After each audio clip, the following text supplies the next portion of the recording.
Okay. So in the spirit of the fact that I am a terrible, terrible technology person, we started this conversation and then of course I wasn't recording. So now we're just going to go back and we're going to pretend like it's never happened. So Joel Liestman, Ryan Newton Harris. Hi. Hey. So hey, girl. We just realized it's been almost, like 25 years, Ryan, since I've seen you in person. Probably, yeah. That's stupid as hell. Doesn't Slightly, make any sense to me. slightly Joel, less. I've seen you a few times, Mm-hmm. but not many. So you were saying, which is what prompted me to start my recording, that you remember coming back from winter break and running into me in Target. Yeah. So that would have been what? That was my January senior 5th, year. Yeah, 96. 96. Yeah, so January of our senior year, and you had graduated already, but you were. We left. When we left, you were but a expectant mother, and then we came back and we ran into a very exhausted Dana in the Target, going, oh boy. Well, yeah, so I'd been a mother for 2 days at that point. Yeah. And I was in Target because he was 4.5 weeks early, so I didn't have anything. Yep. And not to go into way too much detail, but while we were standing there together, your now wife, Jen, and me, I even know what I had on. My milk came in. And I stood in Target as it just ran down my body into my jeans, and I thought, damn, this is a rough time. Like, there's a lot about this that's not really working for me. Yeah, it was crazy. Just crazy. But, whatever. Now he's 24, and I guess I survived that, and you did too, and life has gone on. So welcome to my funny little podcast, not nearly as put together or strategic as your podcast, The Movie Show with Joel and Ryan, seems to be. But I felt like if I brought you on, I might get some of your good vibes and your apparently infinite font of knowledge about pretty obscure stuff sometimes. Yeah. That is our slant. I about the two of you, actually, until I started listening to your podcast. And then all of a sudden, all the years melted away, and I thought, wow, we could be in Ryan's dorm. I don't feel like I was ever in your dorm room, Joel, but I was in Ryan's. And I was never in my dorm room. I was never in my dorm room. Most of the time, I was in Ryan's too. Well, because it was a cool dorm room. First of all, didn't you have your own computer, Ryan? Yeah. I had my own computer with an internet connection in 1992. I was a trendsetter. I remember the first time I saw email. Casey Murphy. I was with Casey Murphy in the computer lab at the library. So it would have been our junior year, his freshman year. Yeah. Yours and my junior year, Ryan. And he was typing kind of back and forth with somebody. And I said to him, what are you doing? And he said, I'm sending an email. And I said, what is that? And he kind of explained it to me. And I said to him, why would anybody want to do that? Just wait until 11 p.m. when calls are 10 cents a minute and then just get on the phone. I mean, I remember thinking, well, you're so stupid, Casey. Like, nobody's going to do this. Yeah. There it is. Oh, with all due respect, we said that a lot to him. Yeah, it's true. Out of love. Out of love. But we said that a lot. It came up from time to time. Oh, Casey. Oh, Casey. Yeah. He goes by Case now. Yeah. Oh, yeah. Yeah. Thank goodness for the internet. How would we know? He'll always be Casey to us. I call him Gerald. You know his real name is Gerald Casey Murphy. I did know that. Yeah, which horrifies. I didn't call him Gerald ever, I don't think. I don't think I ever called him Gerald either, but it doesn't surprise me at all that you did. I feel I earned that somehow. So how are you two? Good. Hanging in there. Yeah. One day at a time crap, just taking it each day as it comes and trying not to get too overwhelmed, sometimes unsuccessfully, but other days are better than others.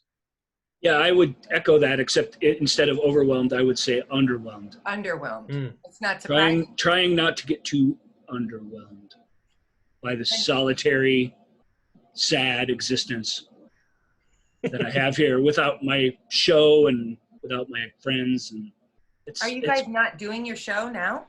we haven't for a while. We're getting back to it here. We do it like this. Part of it is we're on the couch together looking at each other.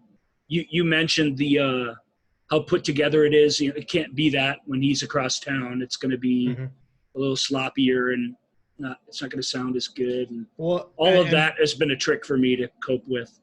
Yeah, and frankly, our numbers haven't been very good since the COVID thing. We thought maybe everyone would listen to us because they'd be dying for stuff to do. But I think your mind, our show's, like you say, a little targeted. I mean, it's really about entertainment. It's about the story behind the stories we tell is what we like to say. So it's supposed to be anecdotal and fun and sharing, but it is sort of focused on entertainment. It goes this way, not this way. Yeah. I mean, you're not skirting around some topic. You pick some obscure actor and then you just go on and on. It's really incredible. Yeah. I mean, part of the whole design of the show was, like you said, is the idea. It came out of all of the times that we would sit in Ryan's dorm and Ryan would go, you got to hear this piece of music, or you gotta, we're sitting down and watching this movie. Or, we just start talking about movies or plays or bands and whatever. And next thing you know, 4.5 hours has gone by. And so, that was what we kind of set out to do with the podcast, was like, well, what if we just hit record on one of these conversations? Because Ryan and I, especially Ryan and I and Jennifer would get together every Sunday, pretty much every Sunday, to watch the Vikings play. And then for years and years and years. And then we, whether it be over Messenger or in person, then these conversations, these like, oh, hey, you got to check out this show, or here's my song of the day, you got to listen to this. And so so it kind of, when we first kind of like, maybe we should do a podcast. And Ryan's like, well, I don't want to do a podcast if it's not going to be, high quality. High quality. And if it's not going to, I can't remember your exact wording. I don't know if you remember your exact wording, but it was like, I don't want to do this if we're just going to,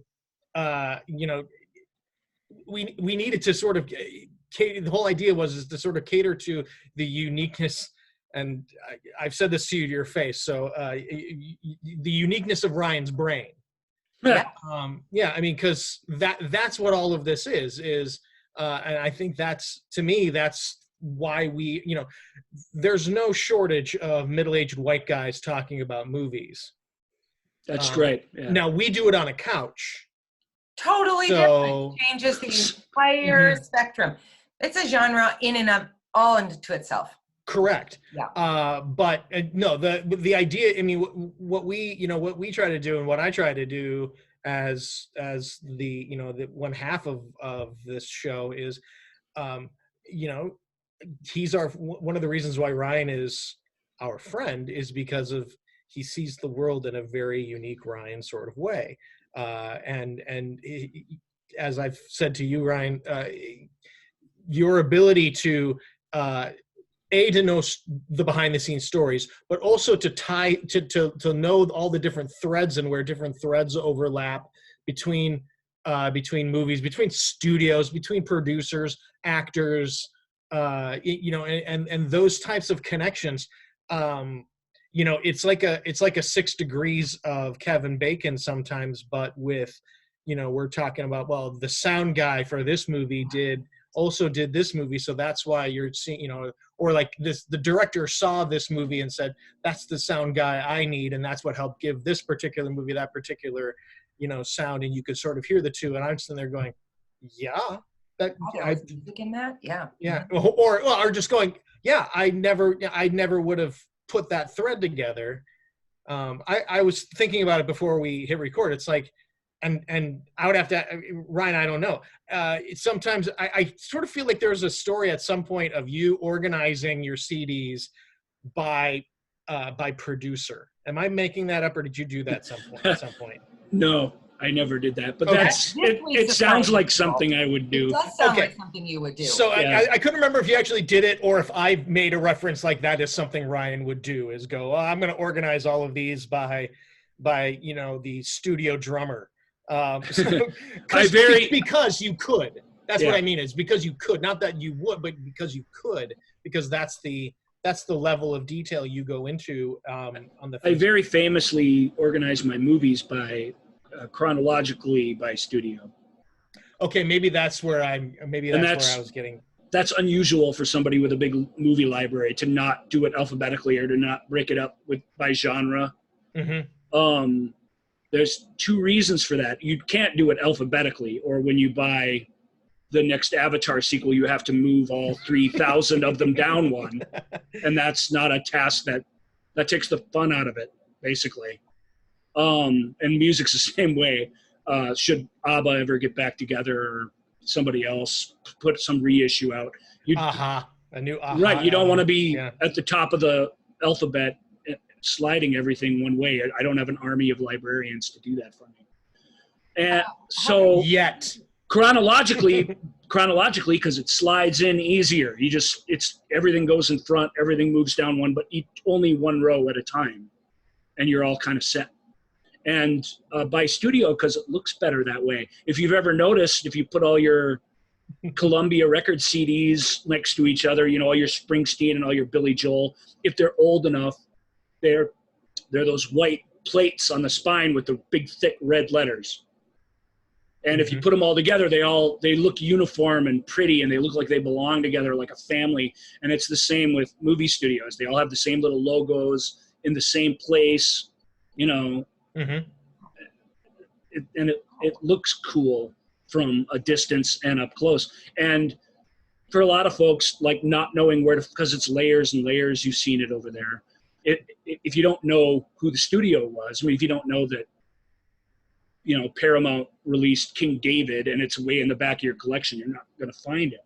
But I know, I can tell you, and that's not to brag, I don't know that it's a talent, but I can tell you you can name the movie and I can tell you the studio and probably the sub-studios and production companies as well. Ryan, how big is your movie collection these days? I don't know, Joel asked me on the show. I can guess, or I can tell you exactly if you give me a minute. Mm-hmm.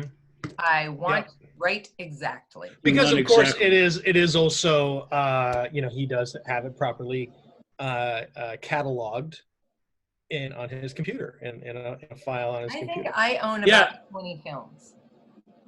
This makes me sound kind of pathetic every time I read this number, so sorry about that. But this is individual titles, so it's I own them one way or another in a box set or something. But it's 3,493 as of today. Oh, we're coming up on the 3,500 mark. Wow. Not anytime soon. That's true. Yeah. Movie buying has slowed to a crawl. So I'm glad I have a lot of old favorites I could spend time with, because there's not a lot of new ones coming in. But, there's streaming services and we all do the same thing. Joel and I's our first show back from our hiatus is going to be talking about, they're not obscure, I don't want to use that word, but a little maybe off the beaten track streaming ideas from us. Yeah, we came up with 10 or 12 of them. Yeah, shows that maybe have slipped through the cracks or you haven't gotten to them yet, or so that's. And we figured that it's about time. This whole being home. I mean, it has been a little overwhelming. Just the schooling from home, having to homeschool now. So we're finally at a point where, or I'm finally at a point where Ryan and I were finally like, I can do this now. I can give you some gray matter to dedicate to our show now. So we're gonna get that recorded and start putting out some content again. Well, that's very good. Your background reminds me of Moulin Rouge. There's something about the beginning, when the thing scrolls up. I think maybe it's the color. I like it. It's good. Your Carrie logo? Carrie Anderson, an MSUM graduate, designed that for us. Mm-hmm. It's nice. I said I wanted it to look like a logo that would be on like the side of a wagon for Yeah, an it old looks just medicine like a show. circus wagon. Yeah. And that's what she came up with. Joel, if you move out of the way, my favorite part is the ampersand with the little film reel in it. Film reel. It's a pretty nice I touch. have not noticed that. That's very cool. Yeah, it's good. We like to think of ourselves as snake oil salesmen. So As you right. we all have theater. we don't go town to town, but we get into your ears and we'll sell you the crap that we're peddling. We definitely try and convince you of stuff. Real quick though, going back to the number of movies Ryan owns, and you were saying, Dana, that you don't own a lot of movies. I don't own. I mean, I still own some, but I purged a lot of films too, especially going from once we went from DVD to Blu-ray, purged a lot of movies, and so I don't have, because there's streaming things, more streaming abilities. I don't have the physical, and we've talked about this on the show, that I don't have the physical movies, and we talked about why Ryan does. But I remember, right out of college, obviously Ryan had this was in the age of VHS. So Ryan had, thousands of 1,000 VHS tapes in his dorm. Well, a couple hundred. It seemed like a lot. It felt like 1,000. A few hundred. Yeah, a few hundred VHS tapes in his dorm room. And I also, because again, college, you're like, oh, and then Ryan would show you this movie and I'm like, oh my God, I have to have that movie. So then I would go out and buy it. So I'd have it on my own. But I remember just out of college when I would start doing regional theater and going from, just essentially living out of my car because it's just driving to one theater and living in actor housing and then driving to another theater and then live in actor housing. But I had crates and crates of my VHS tapes, and people would, whoever my housemates were, or if I was sharing a room with somebody, that I'd come walking in with these crates of movies and they'd just be like, they'd be like, oh my God, this is the cool, oh my God, everybody, Joel knows everything about movies, everybody. And I'm like, oh, you have no idea. Oh, you have no idea. But then I got to be like Ryan Light. I got to be like the JV, the JV team, Ryan Harris. Ryan. Yeah. Yeah, Ersatz Ryan. Mm-hmm. Yeah, so for a little bit there with some of the early acting gigs that I would do, because I'd come strolling in with all these VHS tapes, and then I'm like, yeah, this is lugging these things around. Yeah, that's not fun. But that's for the birds. I felt like it, for some reason, I felt like it made me look cool. Well, it clearly didn't hurt. Who knows? Yeah, I don't think it helped, but yeah, but it didn't hurt. No, at least I had, at 2 a.m. on a Thursday night, I had something to watch if I wanted to. Well, and think of the calories you burned hauling them back and forth. There you go. Never a lost caloric opportunity. That's my thought. Yeah, boom. I worked in video stores and record stores and stuff all throughout the 80s and 90s, and that's how I collected those on the cheap. Do you still have your VHS collection, Ryan? What did you do with it? It's just slowly weaned myself off of it. I mean, it's been, I don't know, when did DVDs start coming out? The mid 90s, late 90s. Yeah. So you just start replacing them and get rid of them. Yeah. I brought a bunch to a pawn shop and stuff. I told Joel it was just I guess almost a year ago now, but I just replaced the last 2. Wow. And what were they? It was HBO's And the Band Played On, and Closetland from 1992, I want to say. Oh, do you remember Closetland? Closetland with Alan Rickman and Madeline Stowe. I do remember that film. Well, I don't remember it, but I'm fascinated by the cast. It's like a play, really. It's like a 2-person play with Alan Rickman and Madeline Stowe. If you could have bought a ticket to that back then, you'd have done it. Yeah. That's what drew me to it. It's a terrible DVD. It's a Mexican import, and it's literally just some guy just, like you do with your home videos. You just transferred the VHS tape over to DVD. But for that movie, it's the best version there is out there, and it preserves it, and now I have it, and I can easily watch it where I couldn't easily watch the VHS. Sure. Closetland's a harsh movie. It's interrogation. It's a torture movie, frankly. That's what it's about. It's about the things that people go through in a totalitarian state. And it's really good. The two of them are dynamite together. So I don't know. It's not a perfect movie because it's just one set, two people, but I don't mind theatricality. For mine, one of them could have started singing, and I would have been okay. It's one of those. Well, if you do enough theater, Joel and I always say we don't mind. We don't have a problem with like people dressed as cats singing. No. People, overscanned digitally as cats singing. Apparently, is the line we weren't willing to cross. That's the line you won't cross. So, did you two see that film? Yeah, I saw it eventually. Yeah. And I have not. I have not seen it either. yet. Because I don't give two figs about cats. Well, and two, those images are creepy as hell. We talked about it on the show. Cats is inherently uncinematic. The whole point of Cats is the dancing and the songs and the mix of the two, the vocal dexterity and physical dexterity it takes to do that show. But it's just a bunch of weird poems. There's no plot. There's no villain. There's nothing conventional about it in terms of storytelling. That's its charm when you see it on stage. Mm-hmm. And the people dressed up and acting like cats, that's fun, but it's not deep or anything. And to make a musical of that and thinking that you wouldn't get sick of it, even under the best of circumstances, after a few songs seemed wrong-headed to me.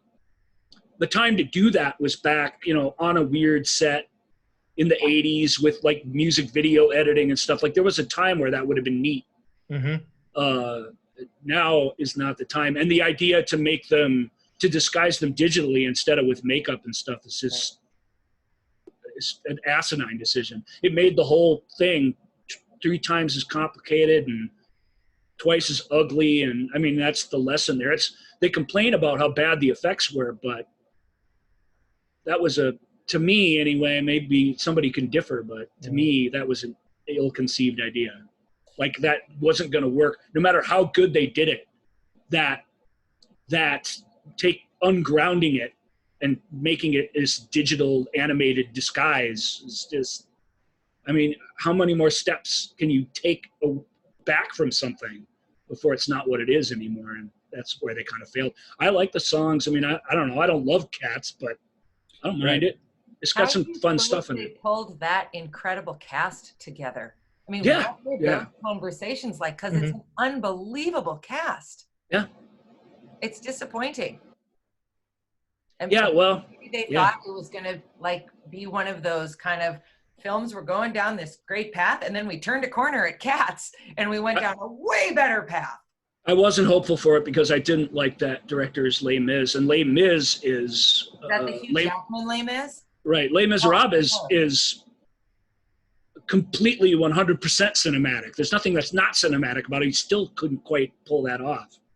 I hate that. I don't like Les Mis, full stop. But that production was boring. I don't want to watch Les Mis again until somebody says we're going to kill Cosette early on. Before Heart Full of Love, she's out. Then I might be interested. God, I hate that character. What a shame. Always an uninteresting woman in that show, and she survives. Yeah, well, that's part of why, huh? I guess. Everybody else is off doing interesting things, and she's sheltered and kept safe at home. Yeah, all right, fine. I like the music. I just don't like the musical. I don't like it live. I don't like any of the film versions.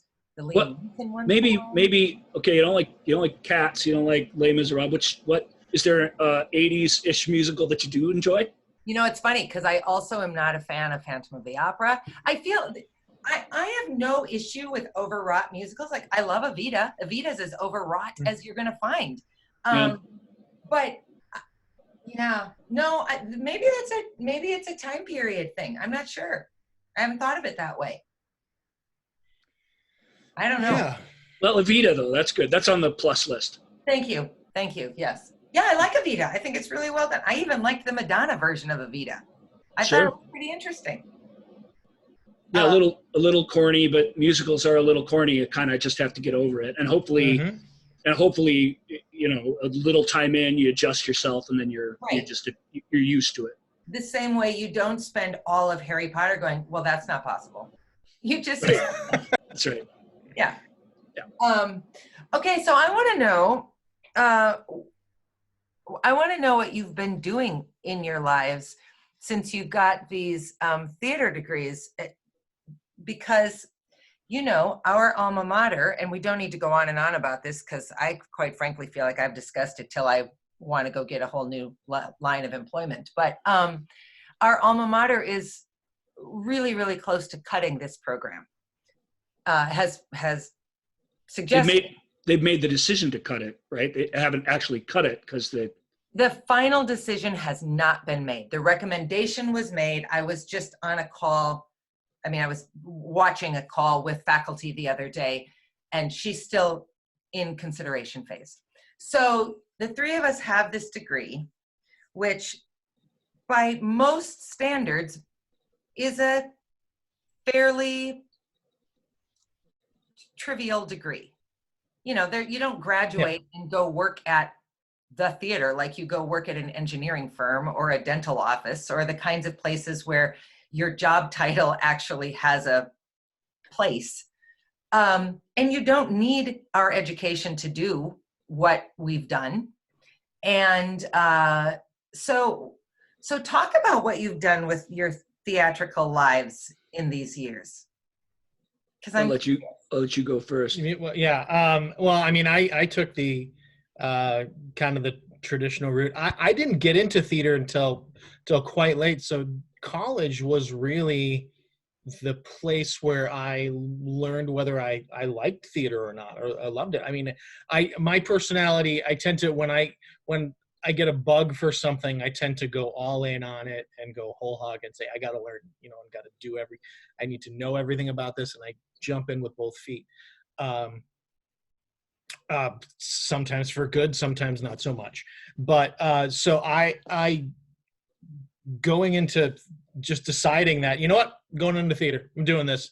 And then spending 4 years kind of learning about getting, you know, a B, you know, having a BA, this not having a BFA, but having a BA, which was, you know, so we had a lot more overview, a lot more history, you know, a wide variety of things, and a lot more required of us from a general education standpoint.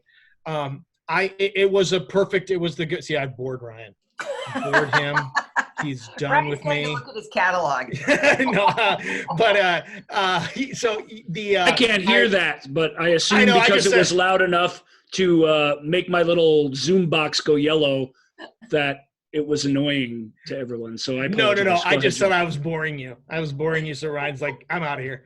No, so you know, so I just, you know, I was all in on it, and I loved, you know, I was still the, you know, the applause, you know, diving into a character, the rehearsals, the performances.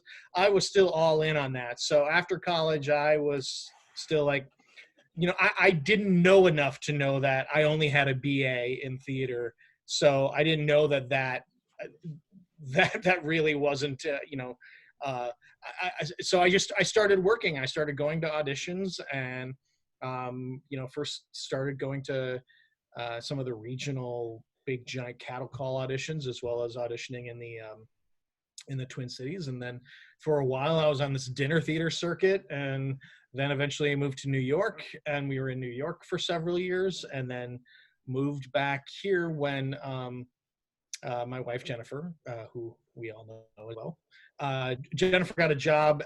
She had gotten out of acting and was like the company manager of off-Broadway theater company, and then she got a job offer to come to the Guthrie, so we moved back to the Twin Cities.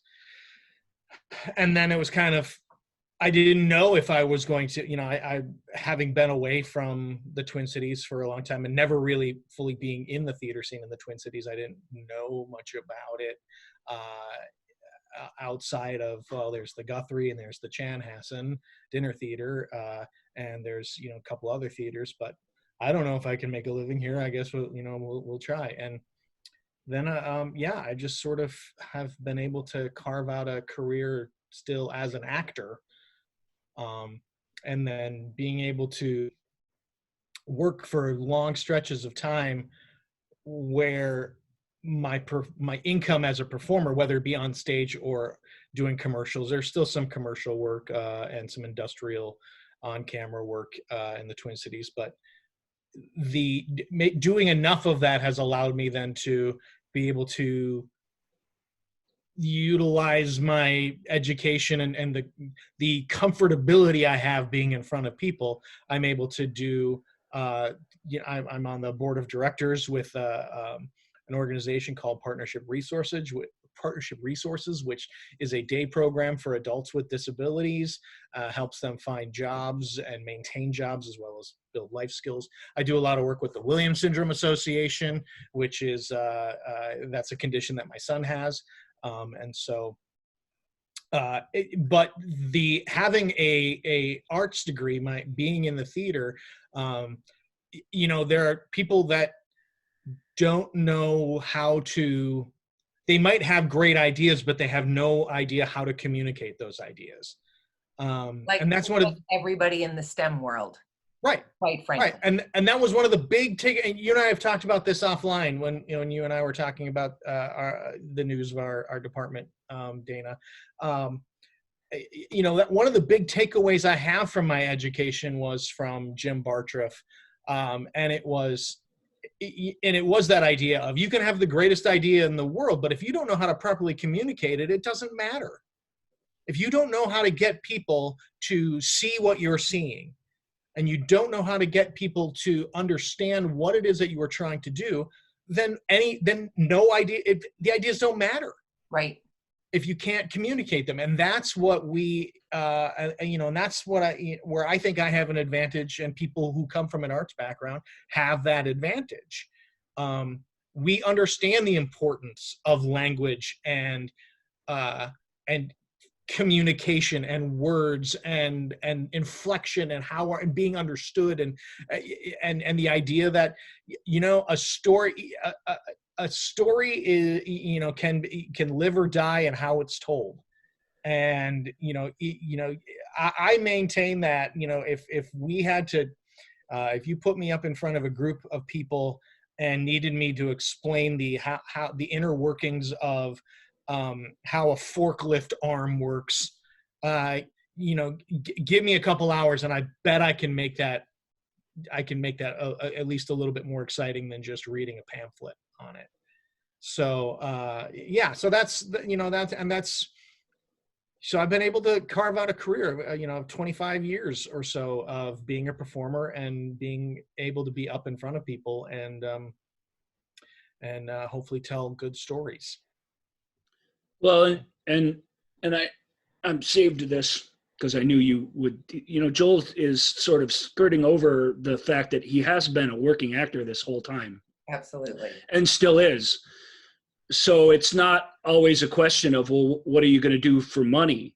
I mean, I think anybody who works in the arts has done hodgepodge of this and that and anything you can imagine to get by, Joel. I know you're no exception, but your wife, who went to school with us in that same program, is the casting director at the premier arts organization in the Upper Midwest, and that's a huge accomplishment. And that started at Morehead State.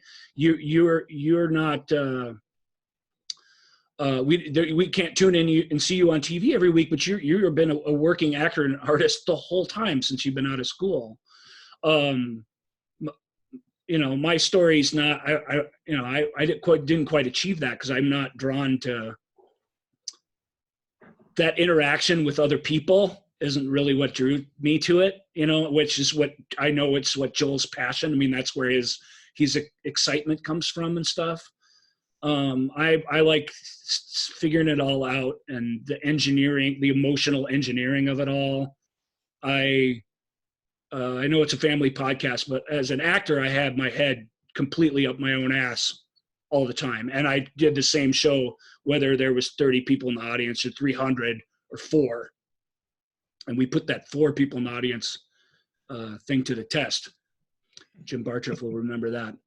Would that be Galileo? No, Oh. Galileo was fairly well attended. Not a huge hit, but decently 80 or so folks a night. Your red thing. Hey, Galileo, I don't know which of our people are going to see this, but Galileo, when the recant notice came in for Galileo, I used to stand in the VOM every night and watch. It was Rob Rossi and Jeff Vitek and who else? One other person. Galileo's little gang of hangers-on and believers, when they're the ones on stage very cleverly in the script that we get to experience that news of him going back on his teachings, and it was heartbreaking. Tito Rossi in particular broke my heart every night, and I was the villain of the thing, and so I just kind of stuck to myself and tried to live in my own little space until the show was over, but I couldn't. I saw it once in rehearsal, and I watched it every single night.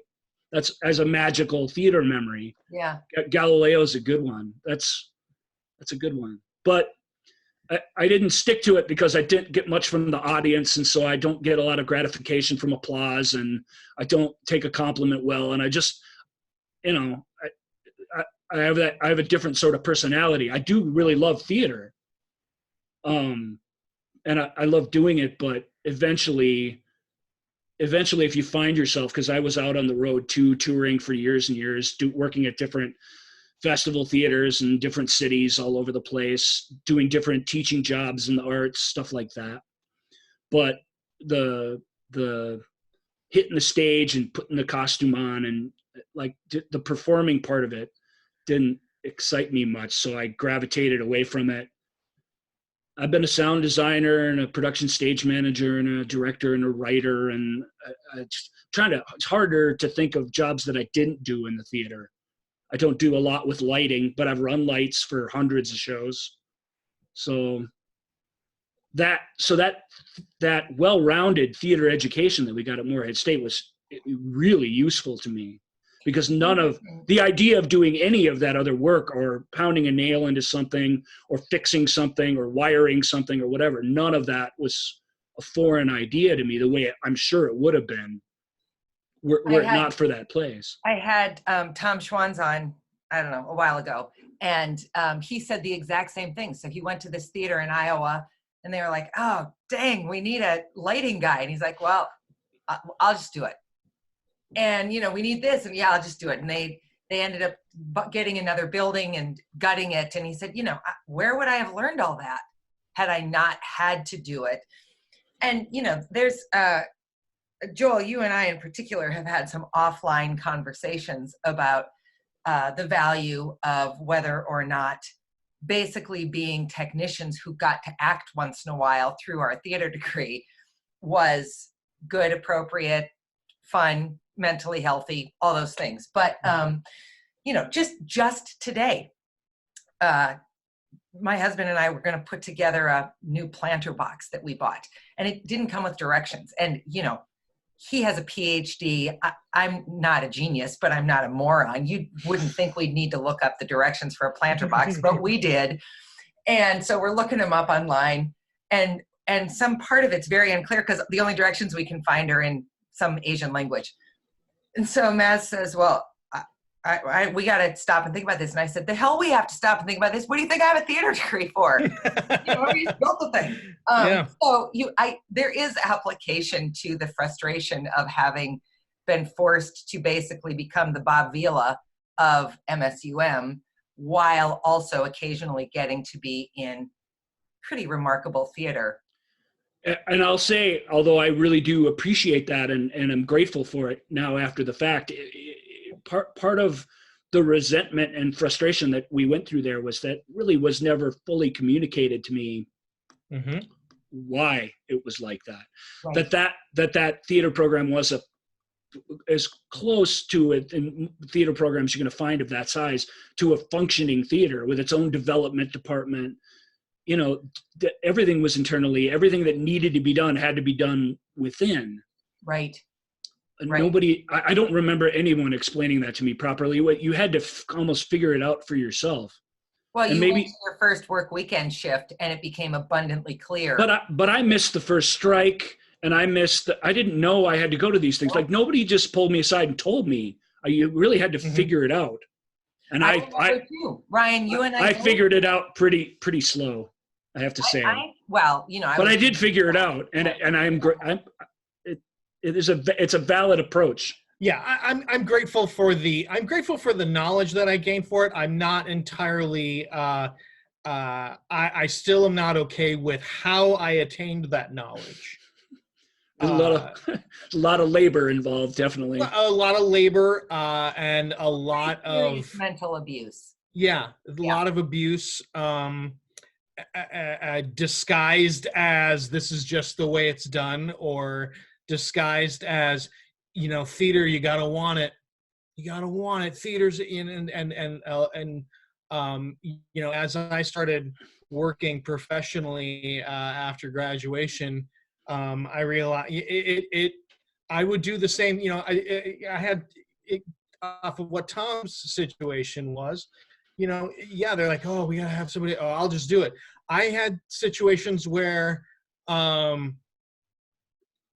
it was the same sort of thing. I was in there, and a person would go, oh my God, we got to get this thing built. This thing is, you know, and I would say, oh well, I can do it, and they would go, no, you need to go rehearse the show. There was actually value. Yeah, you need to go and work on your character, and also I don't want you around all that sawdust because you have to sing 12 numbers, and that coming from the tech director. Yeah. I'm like, oh, well, I mean, you said you needed to build it, and he's like, yeah, we'll figure it out. But, you know, you have, and so it years of sort of balancing that of what happened at Moorhead State versus how the real world actually works. That was, yeah, I mean, that was something that, well, you know, maybe the takeaway from it is that I bet that nobody and I'll loosely say our careers, because Ryan, like you, you pursued it much more prolifically than I did. But I bet people don't say we're divas. You know what I mean? When we show up when we're ready to work. Sure. In college, I was told I was a diva several times. Yeah. Because I had the audacity to go, I have to be able to I need to be able to sing. Yeah. I was told I was a diva many times. Yeah. Once I got out of college, not so much. Not so much. Now they call me a diva pretty regularly because I'm old. Because you walk in and demand things. Yeah. Yeah. I'm like, hello, where's my coffee? My favorite diva moment that I ever witnessed. So the summer after I graduated, because I graduated first of the three of us, I went to Utah to do Mormon propaganda theater. And the leads were all people brought in. And I mean, I don't know. I didn't know any of them. They weren't famous, but they'd had good careers, and they were all age appropriate, which, you know, coming out of college, you're like, oh my gosh, there's a 50-year-old character played by a 50-year-old person. That was just amazing. So the female lead played this beautiful, subservient Mormon wife. And we're all on stage one night, and this is a massive, massive theater. Seats like 2,500 people, and it's this huge, huge production, just like Medora times 1,000. And she's looking around. So we're all on stage. I don't know, it's probably a cast of 80 or 90 people. We're all on stage, and she looks over at this girl who's only one step lower in the chorus of nothings than I am. And this girl's got a white scarf on her head, you know, wrapped around her head.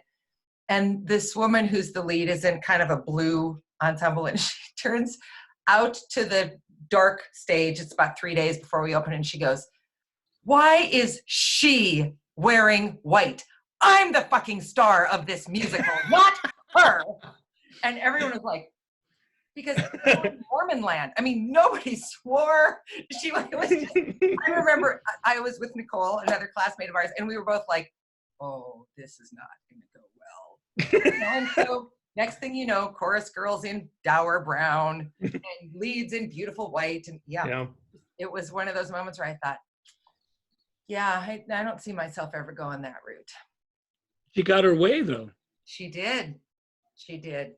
Huh? Yeah. So maybe it was the smart move. I don't know. And we're talking about it 25 years later. Yeah. The worst thing in the theater, I'll just say, is not necessarily a diva. No, you're right. I mean, well, diva's an easy label to throw at for people who have a very particular notion of what they need to do their job. Well, you know what? That's an interesting point, because I do think we were talking about this yesterday at my day job. I do think that people forget that art making of every and any kind is work. So it might be joyful, it might be frivolous, it might even be silly, but it's a lot of work to be joyful, delightful, frivolous, silly.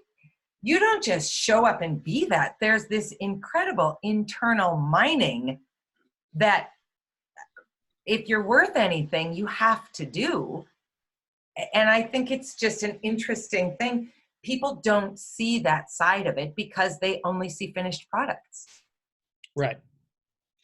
And the simple fact that, part of the job is that if you're a performer, part of the job is that you have to have that joy, and all of those, whether it's joy or sadness or anger or whatever, it has to be accessible to you as a performer. So you have, our job is incredibly empathetic, where we have to be able to tap into the emotions of others.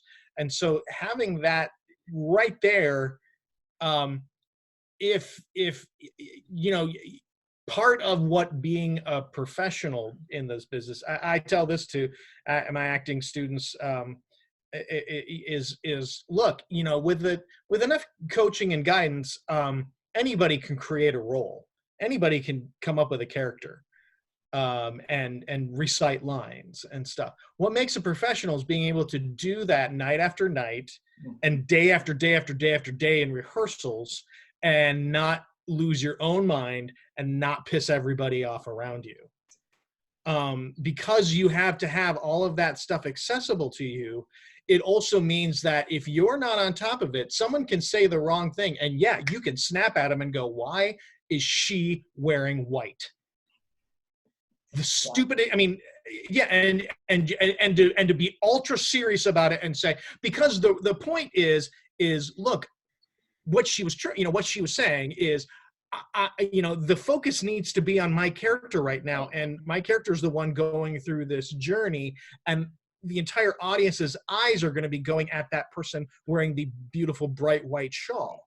Right. Now, had this person been, in another business, or had been, maybe gotten a better night's sleep the night before, or, wasn't tired from an entire day of rehearsal, maybe they would have been able to go, okay, oh God, my eye keeps going to the white there. Is there anything we could do about that? Yeah. Maybe handle it better. But because you're all of these emotions are right there, that you have to be able to be comfortable and be, willing enough to access.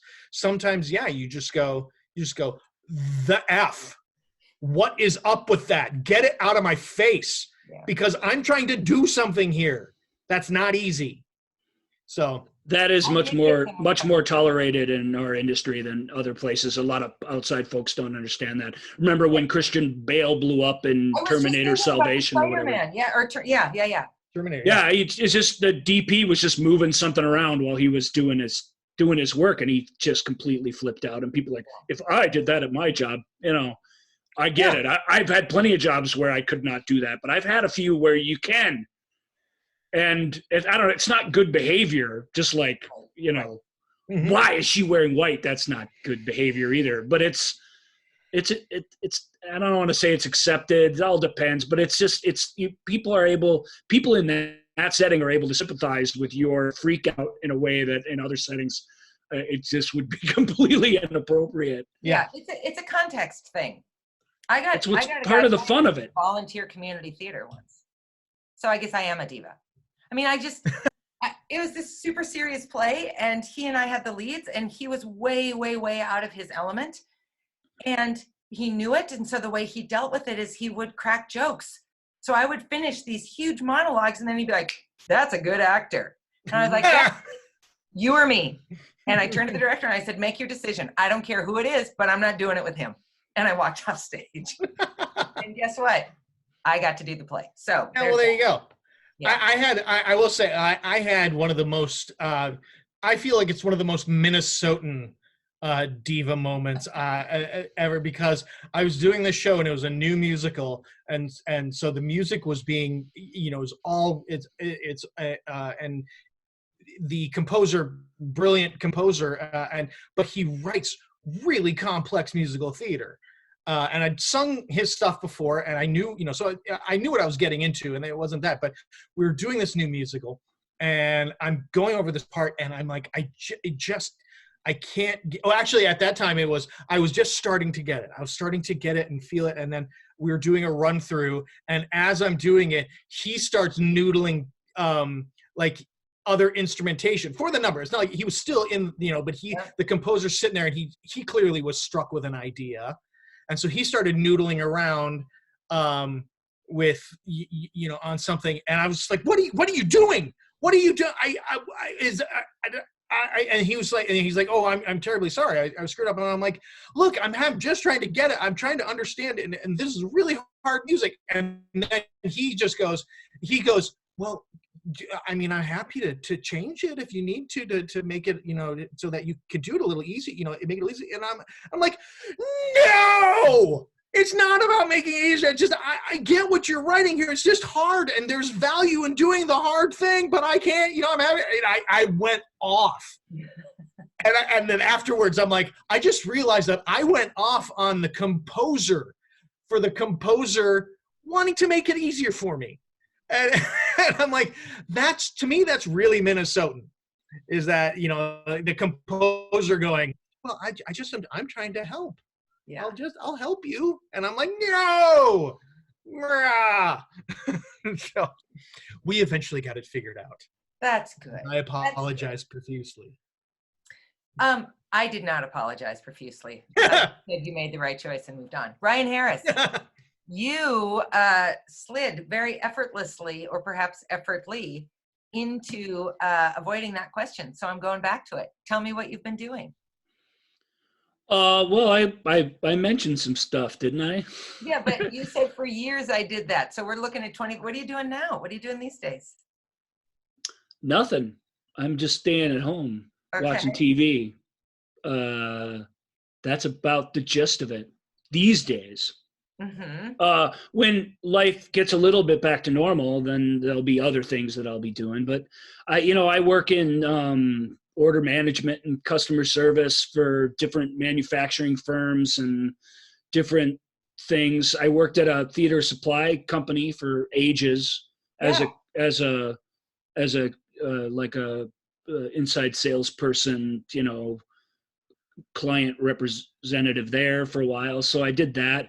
We've done a lot of theater, especially at first. When I first got out of theater as a career, I was able to embrace it on the side in a way that I hadn't been able to for a while, and really do the things I like. I hadn't acted in almost a decade when I quit stage managing as a union stage manager for 6 years-ish at various different places, mostly in town here, but some other places too.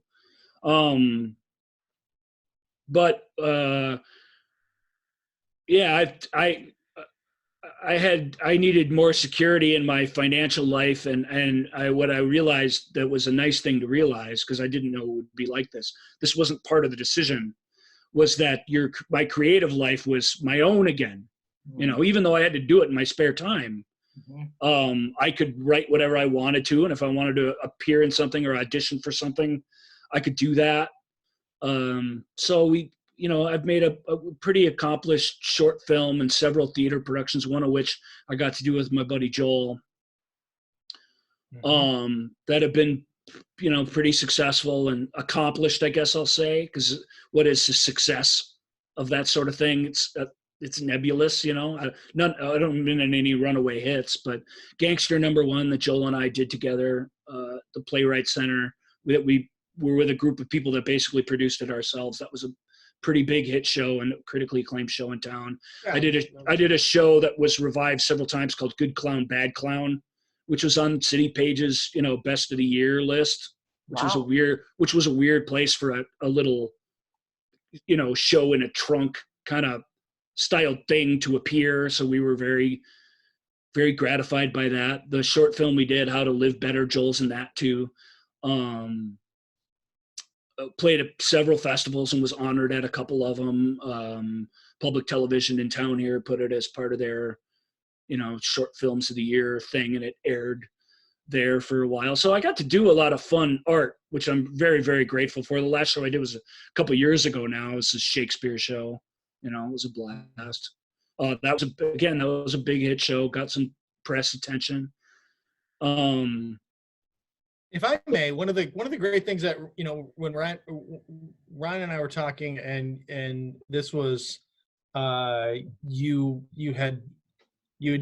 were working, you were doing some customer service work, and talking about what we do with our arts, with our arts degree is, one of the things Ryan said was, there's literally nothing that anyone can say to me on the phone, whether they're upset or they're happy or they're frustrated or whatever.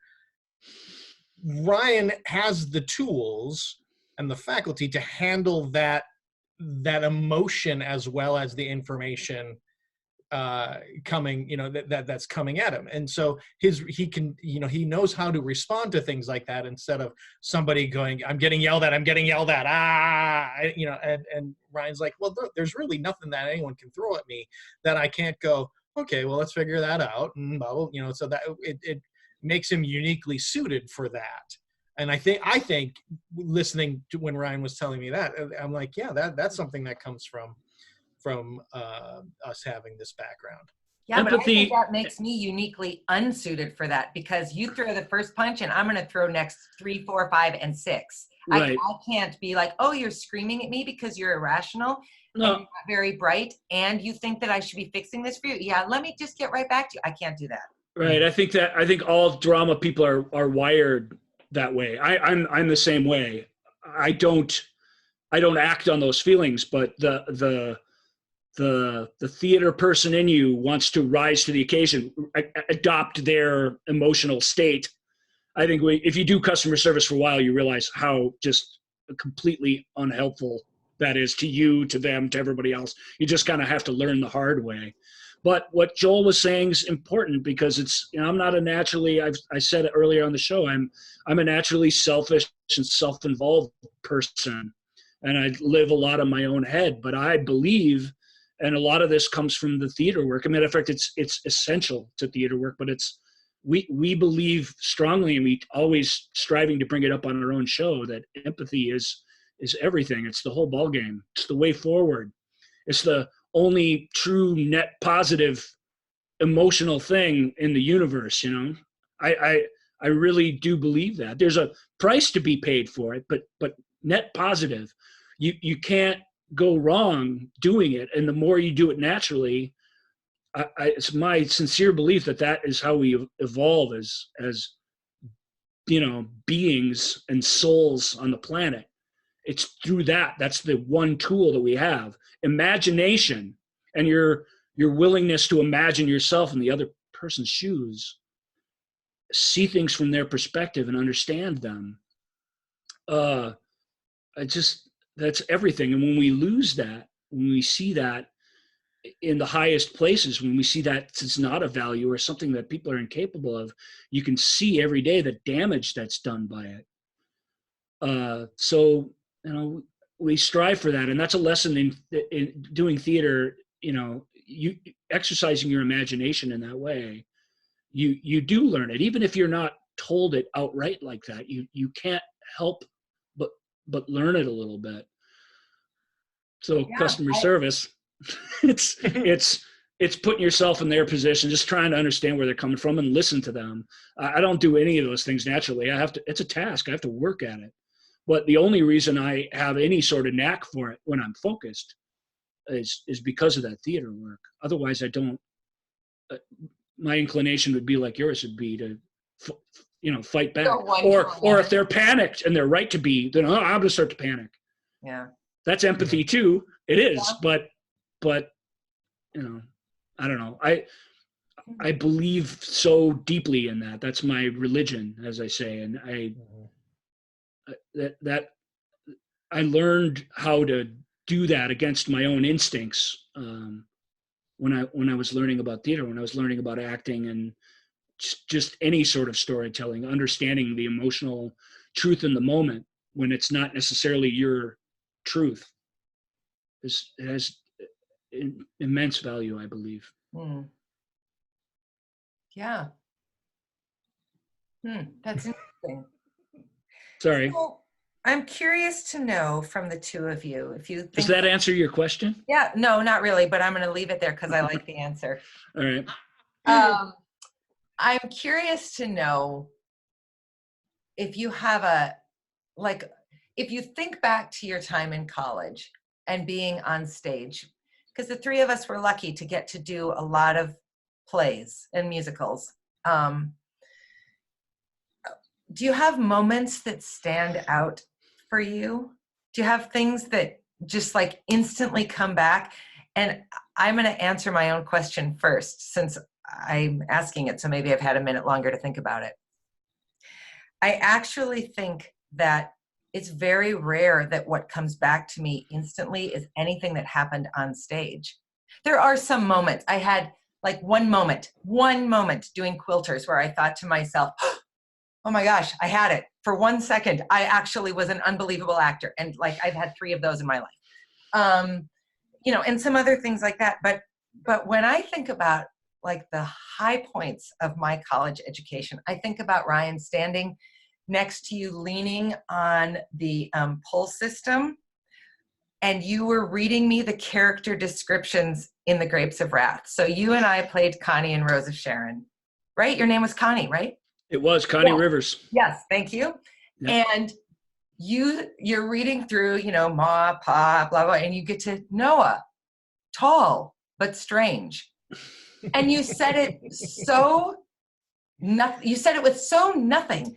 And I remember almost falling over. I mean, I still think about that phrase and use it all the time. If I meet someone who just doesn't quite work, I'll always say that to whoever I'm with.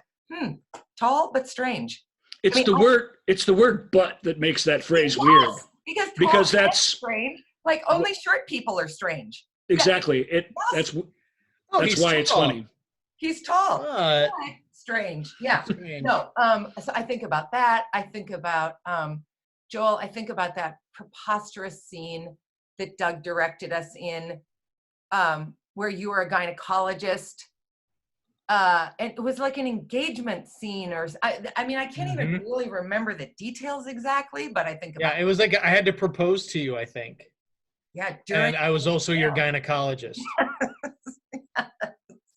And I mean, of course my theater memory is literally the first time you and I met, and the very first class ever, and we were both, it was whispered, David whispered something to your ear, what your goal was that you needed to get accomplished. Mine was I needed to quietly kill you. So I was like quietly kind of trying to come up behind you, and then you turned to me and ripped off your shirt and like leapt on me. Yeah, and I'm like, college is cool. But this wasn't the first time I met her, but my first main experience with Dana was when we got kidnapped for concert choir. You remember that? And blindfolded? Yeah, like 4 a.m. That's right. Yeah. So we were, just as a hazing thing for concert choir, we were taken around town and it was Ended up in fairly. the Village Inn or some. Didn't we go for breakfast? Yeah. Yeah, they brought us into the freezers, like at the grocery store down the street, and I mean, it was just really weird. I don't know what that, it was supposed to be a bonding thing. It was the concert choir version of hazing. The concert choir version of hazing, correctly. You didn't know where you were. Right, You were like, blindfolded. That right. was the gist of it. Right. The rest of it was pretty safe. Completely harmless. Yes. But I just got to say, to have Dana as a partner in that.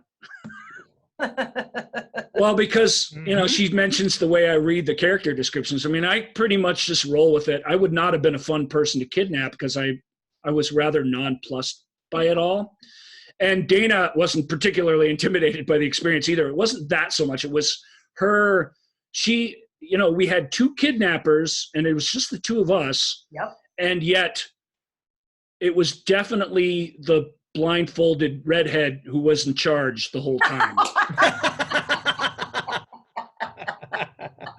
That was clear from the second she joined the party that she was the boss of the situation. Yes. And so if you were scared or a little worried about that, you worked in her presence.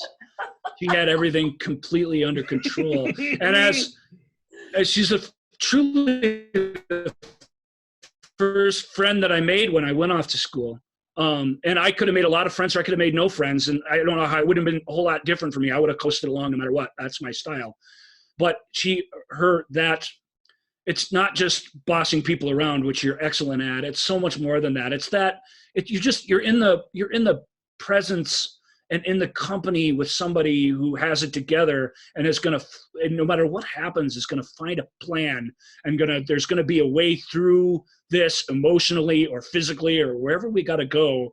If you're a mouse in a maze and you're unsure of your place in the world, to have Dana by your side is, agreed. She's just tip top of the list because that's incredible. Because you're in good hands. You inherently know whatever's going on that you're in good hands. Well, and she tends to laugh at our jokes. So I find you both highly entertaining and always have. Ryan, you were my first friend too. Even though I graduated from Moorhead High School, Moorhead State was closer to my mom's house than Moorhead High School was, and I lived at home. So in most ways, it didn't feel like a college experience, but I also didn't have any friends who went there. So, I mean, not any close friends. So yeah, you were my first college friend too. I remember being so grateful actually when we got kidnapped and sort of talking to you and thinking, well, this guy seems okay. I mean, at least he's somebody I know now. I mean, I don't know what he looks like. It doesn't matter, but I'll find his voice in the choir. And, I remember feeling very happy to have somebody, because that's a tough transition.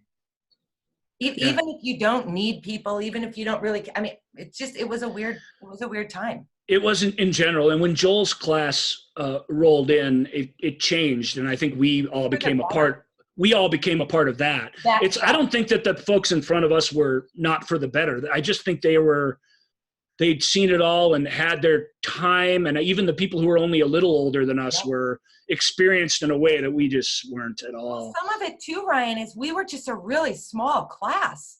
And Doug and Elizabeth and Dave. Brian, Tara Fuller, who I don't think started, but there were only 8 or 9 of us. We were very, very small. And you guys were. Yeah, there were a ton of you. We came in. We had a pretty huge. I remember that from our freshman orientation when we showed up and we sat around this big giant table and there was like 20 of us around this table to talk about being in the theater department, and they went, oh yeah, and there's like 10 people missing or something like that, and we're just like, and I just remember going, okay, geez, all right. Well, and you know what else? Yeah. Your class was mostly actors. Ryan, our class was a lot of tech people. So we were totally on our own. Yeah. You guys don't know because you weren't there when you weren't there, but you fundamentally changed it and defined what that, in my case, 5-year experience was. You really were the group that was the whole thing. So Yeah, I think it would was say my that hair. too. I totally aligned with that class behind me. But it did make your friendship all the more necessary and all the more useful and appreciated. It's true. I feel exactly the same way. Can I my favorite, going back to what your original question, Dana, about, I mean, I didn't allow you to unfortunately, most of my memories, I mean, I do remember some onstage stuff. I remember a lot of onstage stuff of stuff that I felt good about, stuff I was like, oh yeah, that was the first moment where I realized I have no idea what I'm doing. Or I based this entire character around a hand gesture. and maybe that's not the best way to approach a character. I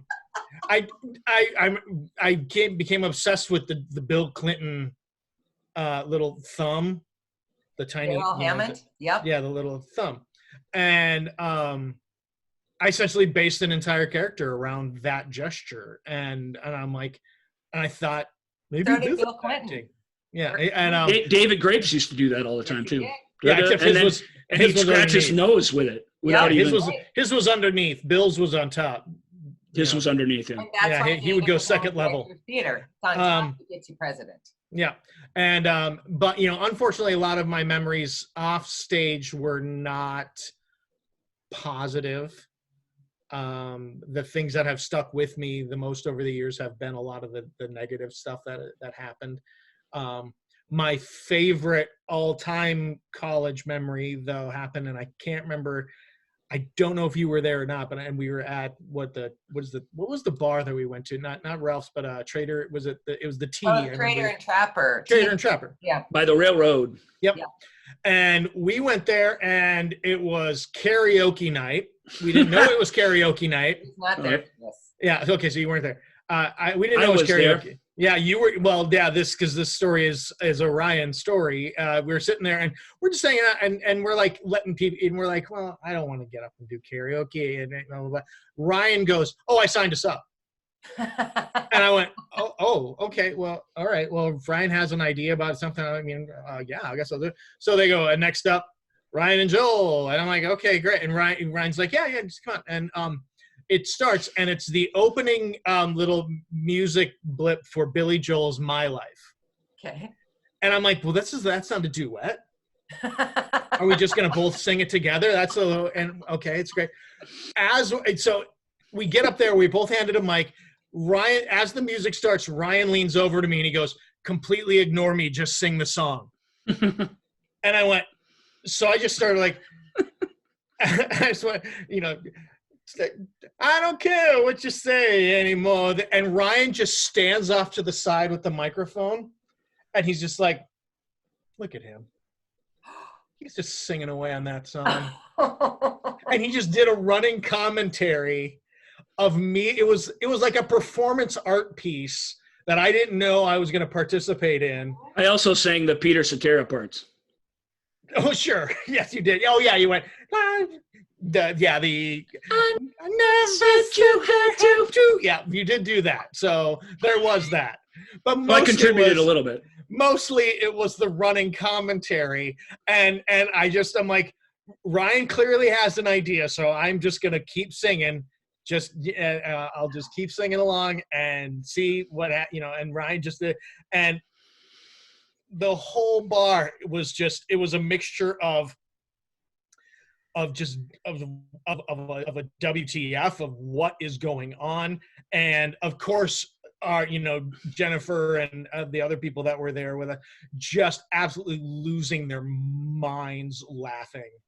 And yeah, I mean, and it was like, I just had to get past the fact that I'm like, I don't know if they're laughing at me or with this whole idea, whatever. I don't know. Ryan's always been funny, and I know he's not doing this to be mean. So I'm like, all right, let's do it. And I feasted on that story for many, many years. I've heard that one a few times. Yeah. I have to tell you, I did karaoke for the second time in my life this fall. Really? I don't do karaoke. No. What'd you sing? What did we sing? Girls Just Want to Have Fun. I didn't select anything. I got kind of corralled into it. But I was with a friend from high school who's an attorney in San Francisco, and he lives for karaoke. So he he said, let's go to this great Japanese dinner karaoke place. I'm going to invite some other people. So it's me and my friend Andrew, and then all of these entrepreneur startups. I mean, you could not have scripted a more Bay Area conversation. Oh, I'm just coming off my 47th startup, sold at $12 billion, whatever. So we get downstairs into our room, and there's like 10 of us. And this group picked songs like Old Man River, Careless Whisper. You're like, nobody in their right mind would sing this in karaoke. I mean, it's hard to sing Old Man River. It's real slow. Summertime. Yeah. First of all, we were very white. It felt odd. A lot of like Negro songs that seemed kind of odd. Yeah. What some other stuff? Just some Jim Croce stuff. Not bad Leroy Brown, but some of his slow stuff. It was the weirdest night of karaoke. And what was most surprising is that throughout dinner, everybody around me was like, "Oh my gosh, I love karaoke. I have a karaoke machine at home. I do it all the time." And so I thought, all right, this is going to be be a deal. Was not expecting Old Man River. You're never expecting Old Man River. If Maz were here, he would say it's like the Spanish Inquisition. Yeah, you never are expecting Old Man River. Well, this has been delightful. I don't know that we've covered anything of any substance, but I really loved it. And I don't know that I have a substantive podcast, so who cares? Sure. Yeah. Well, So, hopefully we can return the favor. Here's the deal. Let's return the favor sometime, and you can appear on our podcast. And then you'll find out that I have this much knowledge about film. Well, but yes. That's what Joel's here for. Oh. So Joel, make you look like you've got graduate degrees in film? Joel really, it's his magic power. He makes you sound really smart and really good. Excellent. And he what is it? Validates you constantly. Nice. It's because you're a parent of a young child. Yeah. He gives me a kind of a hard time in real life, which is his right to do. But on the show, he just props me up and makes me feel like $1 million. Right, Joel Liestman? What's that? Are you just handing out gold stars left and right on the show? Well, it's a decision that I, obviously, we could have had a show where Ryan and I are disagreeing on stuff and we're bantering back and forth and talking, and that happens sometimes, if there's a movie that I really like and Ryan was like, okay, that's crap, right? And we'll go back and I'm like, well, but most of the time, even if something is crap, I know it's crap, but I like it anyway. Sure. And to be fair to us, we as a mission, we deliberately try and talk about things we like.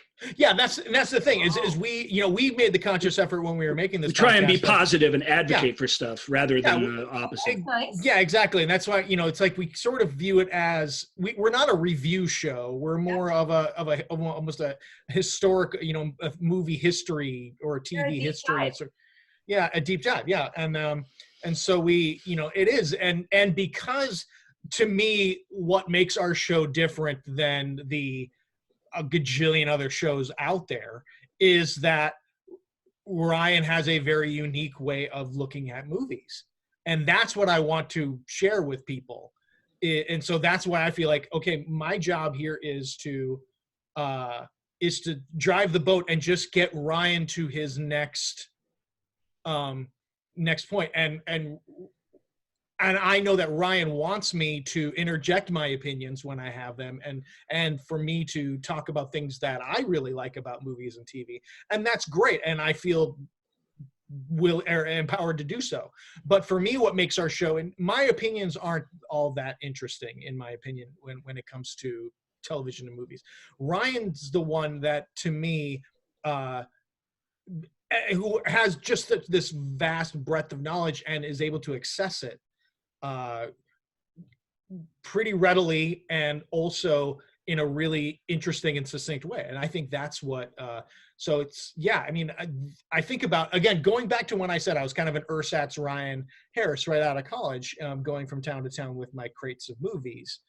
It is that sort of thing. He's my friend, and I want people to know more about this guy that for some reason I'm weirdly lucky enough to have as a friend, even though he drives me nuts sometimes, because he does. But no one thinks like Ryan, and I'm lucky that I get to be a part of that. Mm-hmm. And so that's, to me, that's why our podcast is worth doing. And that's what that's what I tell other people about podcasts is like, look, if figure out why your podcast is worth doing to you, Right. to you, and it doesn't matter if it's, you're not going to solve the world with a podcast.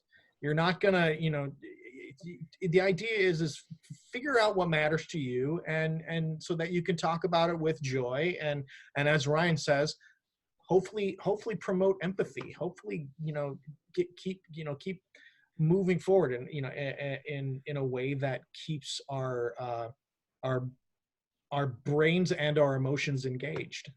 So think about what you want to talk about on the show, yeah. along movies and TV. It can be one movie. It can be one TV show. It can be a kind of movie, whatever. Yeah. Think about what you want to talk about. We'll put the show in order for you, and Joel will take good care of you, I promise. Okay. I'm going to put in a request that I get to bring Dr. Mary along, because Ryan, you have not met him, but he's this ginormous brain plant cell wall biochemist.